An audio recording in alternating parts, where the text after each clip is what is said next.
Alors, je précise, hein, les environnements, c'est ce que je préfère. Oui, c'est les préférés de papa.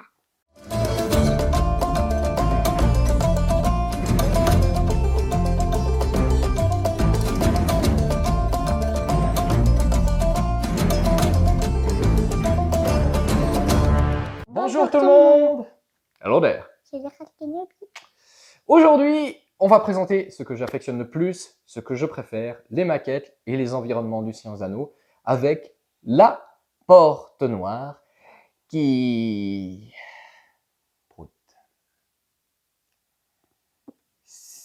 Voilà. Comment vous dire Et pourtant, pendant 20 ans, à peu près, pendant 20 ans, on a attendu une maquette de la porte noire par Weta. Moi, le premier, j'étais comme un fou. Quand enfin il l'annonce, après des années d'attente, on se dit quelle joie. Et on voit les photos du prototype et je fais « Oh ». Et celle-ci, qui m'a été prêtée par Jean-Michel, on dit bonjour à Jean-Michel? Bonjour Jean-Michel. Merci Jean-Michel. Eh bien, je l'ai découvert chez lui et j'ai fait « Bon, parce que, comment dire? C'est pas mal fait, hein. C'est plutôt bien, mais Ouais. voilà. Alors, parlons un peu de ce qui va, de ce qui va pas. Déjà, nous sommes sur le modèle de la porte noire du retour du roi, pas celui des deux tours. Oui, il y a une différence. Je ne vais pas vous embêter avec ça pendant 10 minutes. Il y a une différence. On constatera que la sculpture, elle est plutôt, notamment sur les murs, là. Tu vois, les murs qu'on va appeler en écaille. Avec tous les... Quand je touche avec les doigts comme c'est rugueux, on dirait de la peau de requin. Aïe. Ah oui, c'est plutôt incroyable. C'est vraiment, vraiment, vraiment bien fait. Oh, un petit chenille. Les tours sont plutôt belles. La sculpture est pas mal. Les rochers, ça va. Le sol, c'est très intéressant. Tu vois, on a l'arc d'ouverture des portes. Quand les portes s'ouvrent, ça aplatit la terre. Là. Et ici, on a le chemin, c'est la route par où viennent les gens. Donc aussi, c'est aplati. Donc, il y a un soin tout particulier au détail. Sauf que, comme d'habitude, c'est Weta, il faut que ça dégénère. Donc, c'est bien joli de faire cette terre aplanie ici, mais derrière, au niveau de l'entrée de la porte, là où il y a tout le monde qui marche, il n'y a rien. Comme si en fait la porte s'ouvrait et puis les gens ils s'arrêtaient là puis ils disparaissaient. Donc il fallait aller jusqu'au bout du délire parce que là ça. Mais on peut faire avec la peinture. Non, on peut pas faire avec de la peinture, faudrait poncer pour faire que toute cette zone ici, que je vais vous montrer, toute cette zone là, elle soit plus plate, plus lisse parce que forcément cette zone là où les orques passent, les trolls et tutti quanti, est hyper aplanie. Ça peut pas être comme ça. Donc si vous la regardez comme ça, vous voyez pas ce détail. Mais c'est dommage. L'autre problème, c'est les deux petites tours. C'est hyper grossier. On a des détails tout fins, et Weta nous habitue à des détails très très fins, et ça c'est grossier. Voilà, on a fait un moule à la va-vite, un peu plus grossier pour éviter la casse, et moi je vois que ces deux machins qui me pètent aux yeux. Ça me gêne. Et alors un truc, je pense que c'est le pire, le weathering. Le weathering, c'est quoi? C'est la saleté. C'est la boue. Tu vois jusqu'où va la boue? Jusque là-haut. Donc grosso modo, ça veut dire que la boue, à cause des éclaboussures des gens qui marchent, elle monte à 5 mètres de haut. Bah non les gars. Ok, alors Weta a réagi. Tu vois, regarde la hauteur là derrière. Regarde, c'est après jusqu'en haut la boue là. C'est n'importe quoi. Jusque là. C'est jusque là. C'est Weta, genre on n'a pas assez fait de peinture, pas assez de vieillissement, on a écouté les critiques, donc là, on en fout la couche. Hein, on va dire qu'il y a deux Mumakil. Les Mumakil, c'est des éléphants géants. Ils sont arrivés et ils étaient pleins de boue, ils se sont secoués devant la porte et ça a éclaboussé partout. Mais non, ça devrait monter jusqu'à la deuxième, tu vois, la deuxième pointe. Les deuxièmes crochets, la deuxième pointe. Oui, alors que ce soit seul jusque-là, ça équivaut à 4 mm. Oui, mais pas plus haut. Donc, du coup, il faut repeindre. Bon, c'est un peu... Alors, ça va, au prix, elle est à 350, 370 $, je ne sais plus exactement, je le dis de mémoire, mais voilà, c'est un entrée de Il y a un gamme. petit truc qui ça se relève pas. Il y a un petit truc là qui ne se relève pas, que tu dis. Attends, je vois rien. Touche avec le doigt. Ah oui, bah alors ça c'est... Non, ça c'est normal, c'est fait dans la sculpture. Ah, ça c'est normal, ça c'est juste. Là aussi, c'est très joli, c'est plutôt bien fait. Les pointes là sont très bien faites. C'est une statue d'entrée de gamme qui vaut son prix. Enfin, vaut son prix actuel, hein, parce que l'inflation a fait que, Il y a mais... des taches bleues. Il y a des... Comment ça, des taches bleues? Là. Attends voir. Ah oui! et des taches bleues. Et il y a plein de blancs là. Et j'ai envie de dire, ben, ils ont fait la porte noire pour faire la porte noire. Elle est faite, tout le monde y est content, on voit pas l'intérêt. Franchement, faire les choses pour les faire, ça sert à rien. Alors, il y a plein de détails. Derrière, tu vois, là, on voit les structures. Bon, ça, c'est mal fait, hein. Les structures orques avec les galeries, les entrées des grottes, enfin des tunnels. Oui, mais c'est soit c'est trop petit, soit c'est trop grand. Bon, plus petit, vous me diriez, plus petit, ça serait moins intéressant, mais j'ai envie de dire pourquoi pas, ça aurait été plus petit, ça aurait été possible. Et plus grand, il aurait fallu la faire comme ça, et avec les deux battants qui s'ouvrent.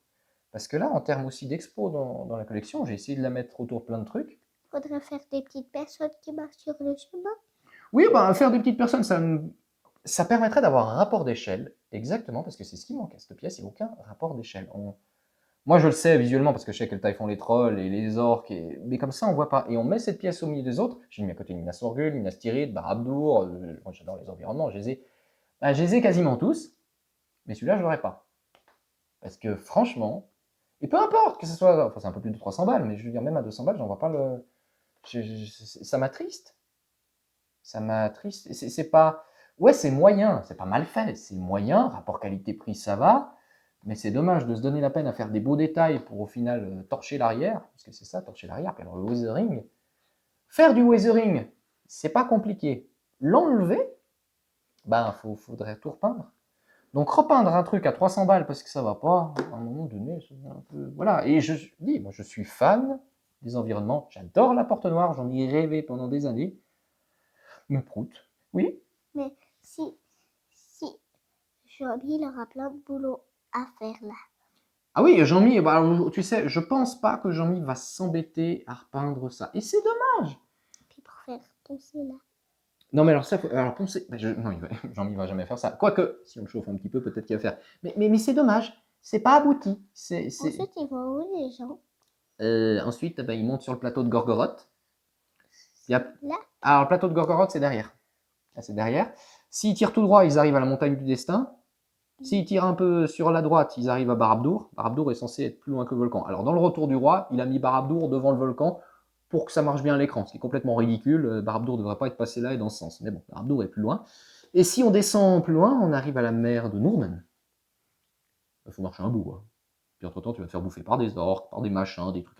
Il y a de la lave. Fais gaffe, ça brûle les pieds. Hein. Plus loin, ça brûle les pieds. Puis alors, si on descend à gauche, après on remonte dans le col et on arrive à Sirithun-Gul, puis après il y a une araignée géante. Il faut éviter. Hein. Vaut mieux rester là. Il ne vaut pas passer là.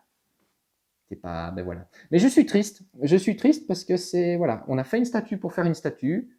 On a répondu à une clientèle. On a fait de la pure marchandise. Voilà, ça c'est un truc, c'est de la pure marchandise. C'est si vous êtes fan du Seigneur des Anneaux, que ben voilà, puis vous avez des sous, puis ça vous fait quand même plaisir d'avoir la porte noire, bon ben vous serez content. Moi bon, oui. Regarde tous les petits traits là de côté. Oui, non mais là c'est détaillé pour ça. Là c'est détaillé, mais là c'est grossier. Ça je ne comprends pas. Là. Oui, hein, mais là-dedans, alors là-dedans, les petits traits, en fait, c'est un peu aussi, c'est que le moule, voilà, ça c'est un autre problème. Par contre, on a la volonté de reproduire par endroits les écailles, parce que en fait, la porte noire est un amoncellement de plaques métalliques en écailles, que ce soit sur le dessus, sur le dessous, parce qu'à la base, c'était des portes, c'était un mur fait par le Gondor. Et quand les orques se sont réappropriés le mur, eh ben, ils ont fait les tours à l'extérieur, et puis ils ont collé des plaques de métal partout, et puis c'est devenu la porte noire du Mordor. C'est d'ailleurs pour ça qu'elle s'ouvre comme ça, et pas comme ça. C'est parce qu'en fait, c'était pour enfermer les gens à l'intérieur. C'est-à-dire là? Exactement, c'était pour que le mal puisse pas en sortir. On a enfermé les gens, et puis ils ont construit un mur, et puis ils se sont fait piquer par les vilains orques qui en ont fait une muraille qui s'ouvre et qui se ferme, qui est super cool, mais dont cette statue, pour moi, ne rend absolument pas hommage. J'en suis désolé. Rapport qualité-prix, ça va, mais... Regarde. De quoi? C'est pas juste. Quoi, c'est pas juste? Regarde. Oui. Au bas, au bas. Ah non, mais ça, c'est normal. Que ça soit en décalé, c'est tout à fait normal. Si ça reste de l'architecture orque, hein, c'est le bordel. Là. Non, ça, c'est normal. Mais voilà, c'est dommage. Je vous montre même pas la boîte, parce que la boîte, il n'y a même pas de truc qui s'ouvre pour expliquer. C'est une bête boîte en carton, Weta. On voit qu'il n'y a aucun travail dessus. C'est juste dommage. Franchement, c'est dommage. Parce que c'est joli aussi, les briques, là, c'est... Voilà, c'est pas très joli, là. En fait, ouais, je vois que les finitions, là aussi, ça laisse... C'est ça, il y a des finitions qui sont bien. Noire. Ouais, puis il y a des finitions qui laissent à désirer. Là, il y a une tache noire. Et puis, il y a un Oui, petit ben truc là. c'est pas mal, mais c'est ce que je dis, on l'a fait pour la faire. Et c'est pas ce que moi j'attends, faire quelque chose pour y faire. Il vaut mieux pas faire que faire juste pour faire. Je pense qu'ils ont fait tout vite. Oui, oui, oui, oui, Mais oui. Voilà, c'est un truc qui a été ils fait sont très pas vite. revenus. Ils ont fait, bah, parce qu'il fallait sortir. Déjà, ils avaient du retard, elle est sortie en retard, hein. Par rapport à la date de sortie initiale, elle est sortie un peu en retard. Mais oui, ça a été fait à la va-vite. Après, c'est un choix difficile. Attention, c'est une pièce très difficile à mettre en valeur. Quelle taille faire? Je pense qu'ils se sont un peu masturbés la tête, hein, parce qu'effectivement, des gens, il est trop grand, il est trop petit, machin, personne n'est jamais content. J'entends bien, mais j'estime que ça a été une pièce qui pouvait être comme Mac, avec les deux battants qui s'ouvrent et un petit peu plus de travail. Beaucoup de gens auraient râlé parce que c'était trop grand, mais bon, oui. Ça pourrait.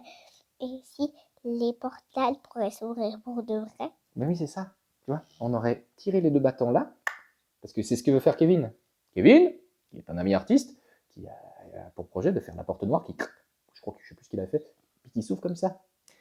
Un petit détail. Ah, on aurait payé 100 balles de plus, mais pourquoi pas? Mais bon, bref, oui, c'est joli, c'est sympathique. Mais c'est prout. Voilà, c'est prout. Donc, si vous avez aimé cette vidéo, Ok, abonnez-vous, activez la petite cloche. on est désespéré hein, que ce soit prout. Tu m'aimes toi ou non, t'aimes pas, hein? Pourtant, on adore les trucs maléfiques et les environnements, mais je suis voilà. N'hésitez pas à nous rejoindre sur Tipeee. Tipeee, moche. C'est un peu vache. Non, c'est pas moche, c'est juste prout, ça n'a pas grand intérêt, et c'est ça qui est dommage. C'est prout. Voilà, c'est prout. Donc n'hésitez pas à nous rejoindre sur Tipeee si vous pouvez, si vous souhaitez, si vous vous sentez généreux. Allez aussi me rejoindre sur Facebook et sur Instagram, il y aura la review photo de ça. Je pense qu'en photo, suivant les endroits, on pourrait vraiment rendre quelque chose d'assez joli. Mais est-ce que ça valait vraiment le coup? On sent que je suis un peu dépité. Surtout que c'est un rêve. Ouais, bon, bah c'est... Bah écoute, on va pas aller plus loin, on va pas faire perdre de temps aux gens plus que ça. C'est là-dessus qu'on va se quitter. La vie est belle. Elle pourrait être mieux.